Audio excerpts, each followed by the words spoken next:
The Adamawa State Commissioner of Police, Afolabi Babatola, has condemned the recent conflict between the state police and military officers along Target Junction, Yola North local government area of the state. The attack on the police facility resulted in the killing of a police inspector, Jacob Daniel. Gunmen were said to have attacked the state police headquarters, Jimeta, Yola North local government area, in the early hours of Wednesday, sending residents of Yola into panic. There are insinuations that the attackers were military personnel on a revenge mission following the alleged killing of a military officer by the police. The commissioner therefore ordered an immediate investigation into the matter and with a view to ensuring peace and justice. And joining us first on the news is Adamawa Police PRO, Suleiman Yahaya. Glad to have you join me. Good afternoon, Mr. Yahaya.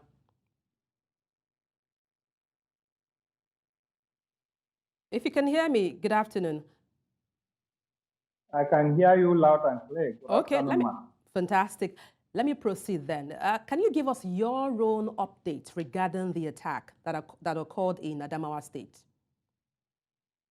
Okay, thank you very much. As it is now, situation is under control, and I'm having a conversation with you now from the office. Actually, it was between the hours of 11 to 12 yesterday.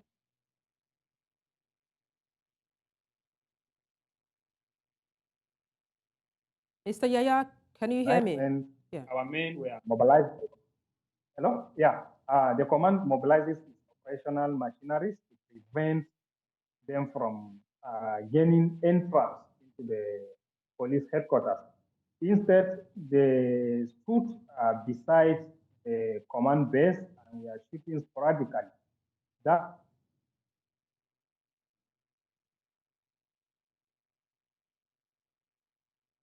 resulted to the killing of one who is now in blessed memory. And to God be the glory, the high command, along with the sister security agencies, already in meetings trying to cross-fertilize ideas and to see how they can bring this situation back to normal.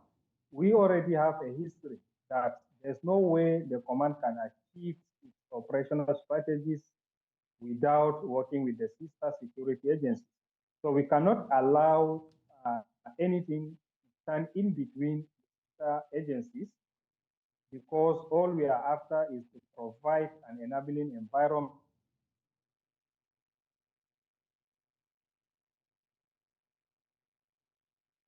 to secure the life.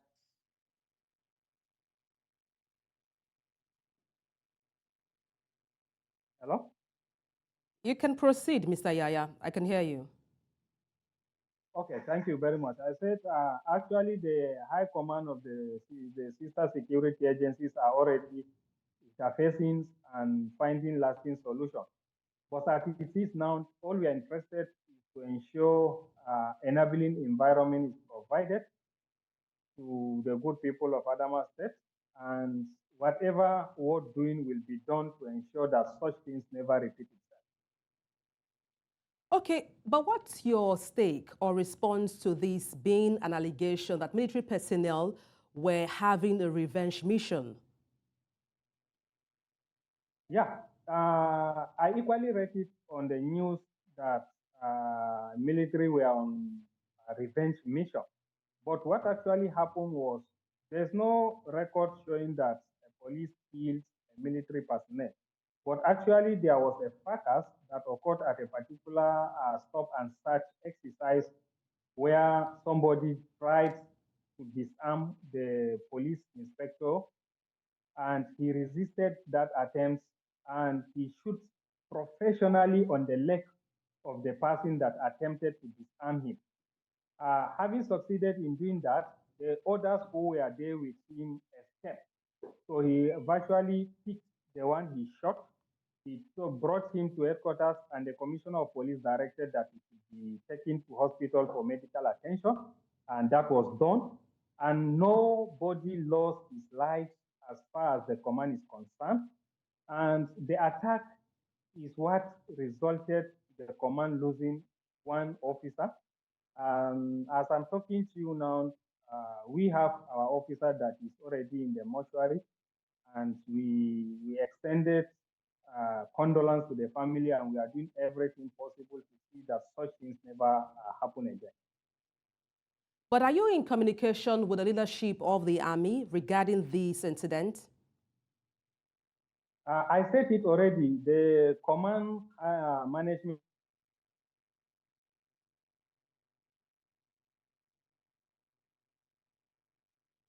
to cement the already existing relationship.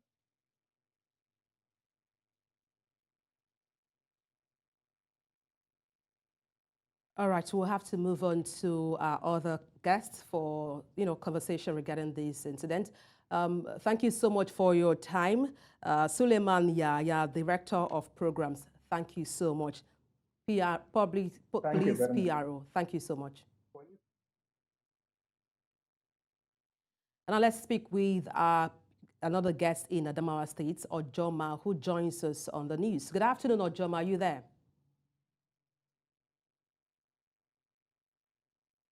Okay, if not, let's see if we have Dr. Salaudeen Hashim. Good afternoon, Dr. Hashim. Yeah, good afternoon. Yes, good afternoon. Now, what's your impression regarding this attack in Adamawa State? Very classically, I think it's an irresponsible rivalry that has actually come of age between the police and the army. And you know too well that if we do a reflection of what happened some time ago in Taraba, when the IRT, then led by the then Super Cop, Abakari, went to take Wadume. And once they took their object and they were on their way out of the operations, they were also under serious attack by men of the military. And then, of course, a number of officers lost their lives. One of the finest officers at that time that we knew. So that tells us very clearly that there is a challenge with communication, particularly strategic communication between agencies of government, particularly security agencies. If you cannot share intelligence and communicate in a manner that is very clear and concise, then of course it brings to question the level of sanity that the institution itself is trying to advance. And you know too well that the best way to measure performance amongst agencies is actually using institutional parameters that would also border around the level of coordination, the level of collaboration, and the level of communication. And if you recall the president upon assumption of office, when he actually swore in the service chiefs and the IGP, one of the things he mentioned, and I'll quote him inter alia, was that he said, not under his watch would he find any form of rivalry between any of these agencies. But of course, to have taken this rivalry a step further into some kind of commando attack on an agency by another agency is heavily condemnable, irrespective of whatever that must have happened. I think the top brass and of course the strategic leaders within the Nigerian army should take a look, investigate this, and bring into serious sanction those who actually carried out that heinous act. This police headquarters have been there a couple of times, and it is within the city center in Jimeta, and then of course within residents, and coming with that kind of attack would have suggested to citizens that they were under attack by Boko Haram, but unfortunately it turned out to be a sister agency that carried out that attack, because the initial news that broke out suggests that it was just... If I may just quickly chip in there, we have a journalist resident in the state, and that's Ojoma Yusuf. Let's just hear our own account of what exactly transpired. Ojoma, if you can hear me, good afternoon. Give us your own account of what happened or led to this attack. You are right there in the state. What happened? Yes, good afternoon.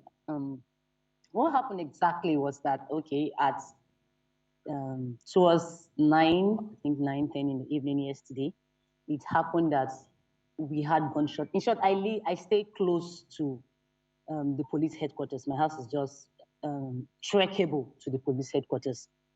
So hearing such gunshots and everything like that around, we're actually scared.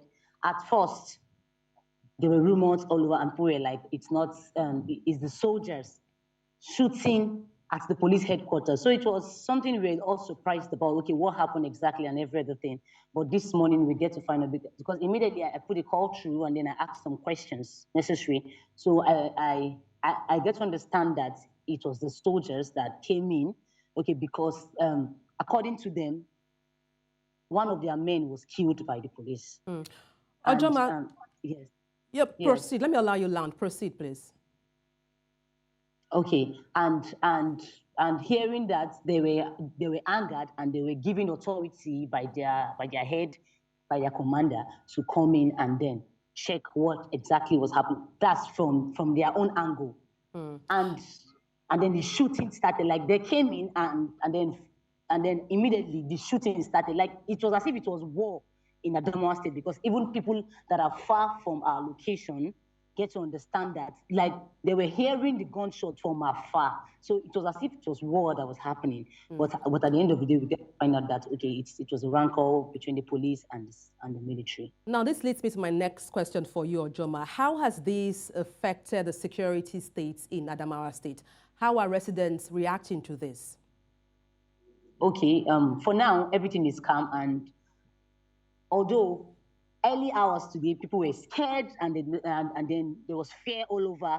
But for now, the residents understand that, okay, this is between the soldiers and the police. So and then getting the information, everything is calm. So everybody is calm, and then nothing more is happening in the state. Like there's no trouble, there's no hitches, and there's no fear in the state right now. All right, thank you. Everybody's just going on with the normal activities. All right, thank you so much, Ojoma Yusuf, a journalist in Adamawa State. Thank you so much. Let me quickly get back to Dr. Salaudeen Hashim. You are a security expert. What would be your advice or recommendations or measures in fostering unity between agencies in Nigeria? Let's say the police or the military. What would be your advice in terms of fostering synergy between these agencies? I think the first thing that would be recommended is that they should carry out consistent joint trainings.